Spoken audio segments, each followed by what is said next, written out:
Alright, 21W13A. Let's give it a look.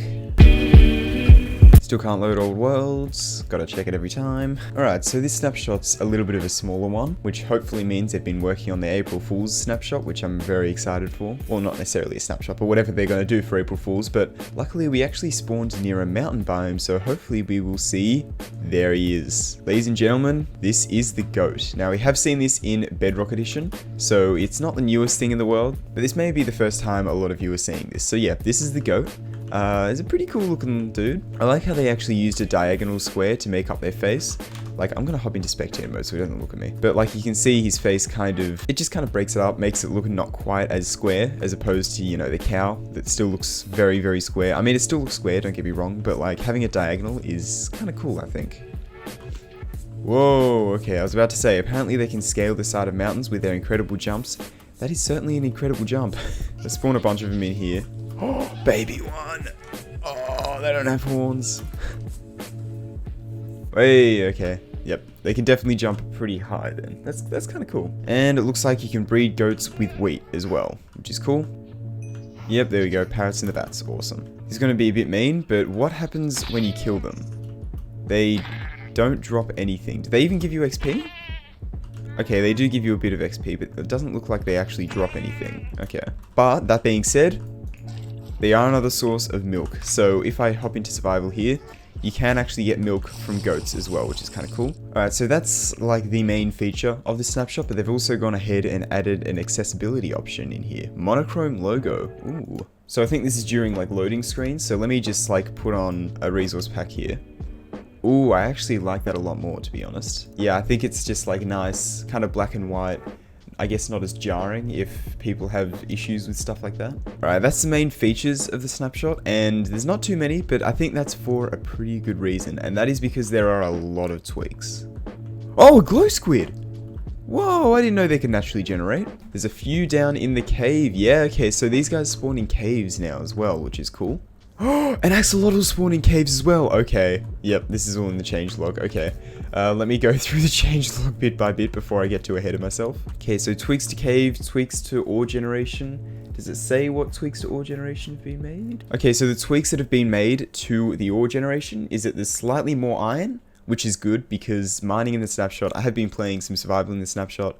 Getting iron is a little bit of a pain. The way I've kind of found it pretty easily is going in water caves, but at that point you need water breathing and it's just a lot like harder, so it's good that there's more iron. And larger diamond blobs sometimes form. Yeah, so that was a bug for a while, or I presume it was a bug, but yeah, you'd only find 1 to 2 veins of diamonds, which kind of sucks. Alright, so cave tweaks. The tweaks to the cave is that there's some mineshaft changes. The max length of pillars and changes have been increased. Okay, cool. And the caves are less likely to be too flat to walk through. So I'm assuming that means like the one block, the caves that look a little something like this, because you'd see a lot of caves like that and then you'd have to mine blocks and it would just be such a pain. So I'm glad that they've changed that a bit. They've increased the likelihood of mega caves. That is just the coolest thing I've ever heard.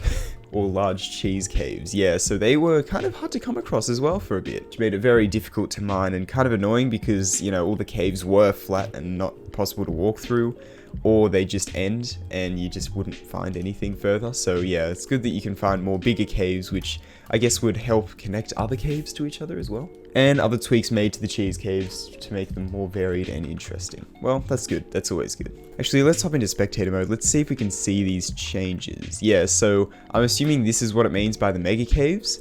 Yeah, so mining in these is incredible. It's so awesome.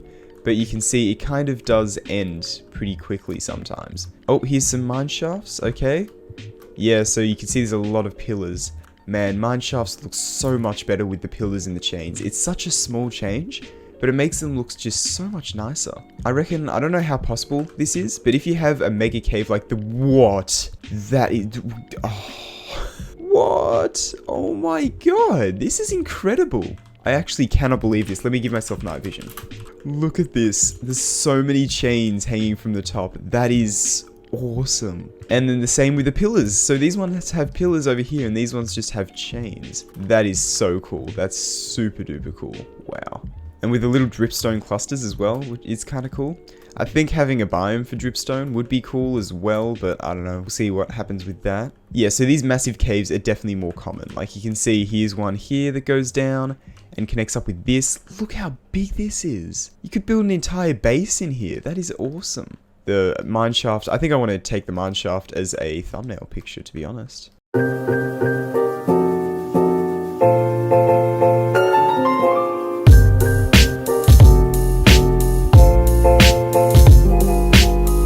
Well, I can't find it. That's alright. That's okay. Let's continue with the changelog. Otherwise, this video is never going to get released. So, it looks like there's been a couple tweaks to powdered snow. Freeze time is now 7 seconds, and the hurt frequency is now 2 seconds. So, basically, it'll kill things quicker. Entities on fire melt powdered snow when colliding. I'm on fire. That is weird. Okay, let's see the new freeze time. Yeah, that's definitely happening a lot quicker. You can see the FOV changing. And there's the frosted hearts. I think that still looks awesome. Still not really a viable way of, like, you know, making a killing chamber for a mob farm or anything, but I think it's alright. Drays, polar bears, and snow golems are now immune to freezing. That would make sense. And mobs that enjoy the heat, quote unquote, like blazes and magma cubes and striders, take increased freezing damage, so they take more damage from it. That makes sense.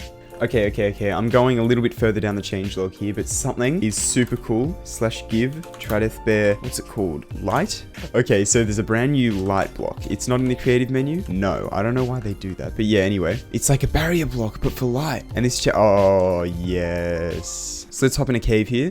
Place down the light block and you can walk through it, and it just doesn't exist unless you hold a light block. That is awesome. And you right click it, it changes the light levels. That is super cool. And you can place water in it. Yep, you can. Okay, so you can't place other blocks in it, otherwise it'll just destroy. That makes sense. Yeah, light block. That is super awesome. So this will be really useful for building and map making.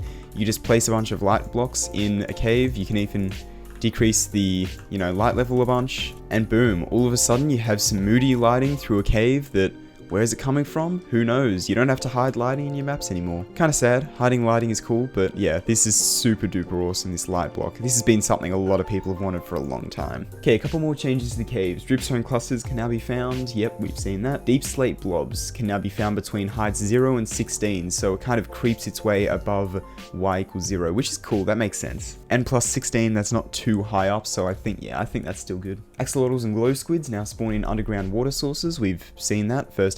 Yep, it is cool. Axolotls will now always chase after and attack squids, glow squids, tropical fish, basically all water mobs. Axolotls now have a 2-minute cooldown after hunting non-hostile targets.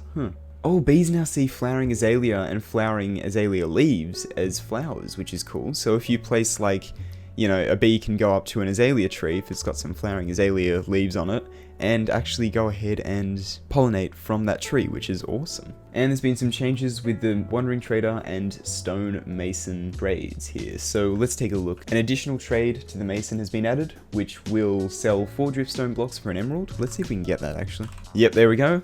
1 emerald, 4 dripstone blocks. So yeah, it is in this section where you can get, you know, the chiseled stone bricks, the granite and diorite and all that kind of stuff. Cool. And the Wandering Trader has had some changes to their trades as well, so they'll now sell some dripstone, rooted dirt, and moss blocks, 2 each for an emerald. And a couple more changes. Moss blocks can be found in shipwreck chests, and glowberries can now be found in mineshaft minecart chests. Yes, I said that right. Alright, I think that's just about it for today's snapshot. So not a huge amount of things, a lot of tweaks, a lot of talking, but I hope that they've done something cool for, you know, April Fools, because I'm really excited for that. I get excited for that every year.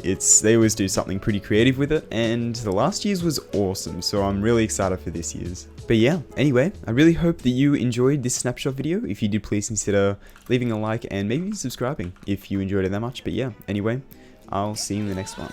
Goodbye.